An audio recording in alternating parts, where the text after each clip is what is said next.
Dahil sa matagal ko na pong gusto diyang pumunta sa IKEA, ay ngayon lang po tayo nagkaroon ng chance na makapasyal dyan at makita at matikman ang kanilang pagkain dyan sa, sa IKEA ang sinasabi ng aking mga friends.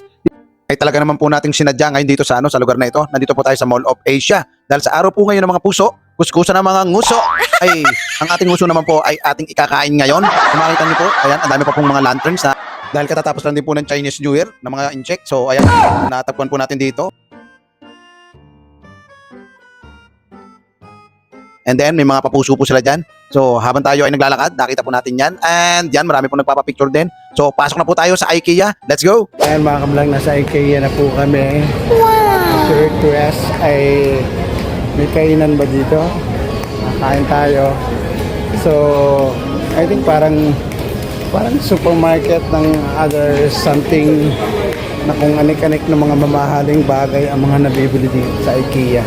IKEA po tayo mga kablang ha. Pakita ko po sa inyo. Ayan, yung mga tinapay po. Uy, favorite ko yan. Yung mga ganyan. Oh. Diba? There's lots of sweets din mga kablog here sa IKEA. So, parang typical na ano rin. Ayan o. Ito lagi eh. Ayan o, mga banana muffins o. Diba? So, iba-ibang klase ng muffins. So, ayan o.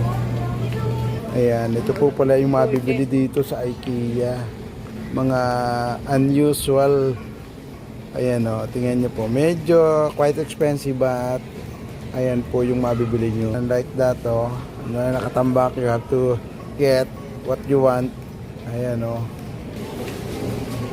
Oh, look like masarap. Ayan po, nag-crave po tayo sa donut. Chocolate donut. Ayan pa. Ayan o. Hindi po to Dunkin' Donut ha. Ayan po ang aming lalapangin. Ayan po yung aming dinner for tonight.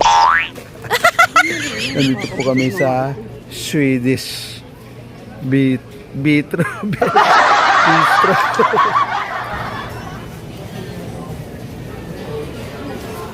Ayan na po yung donut namin. Dinner po namin yan.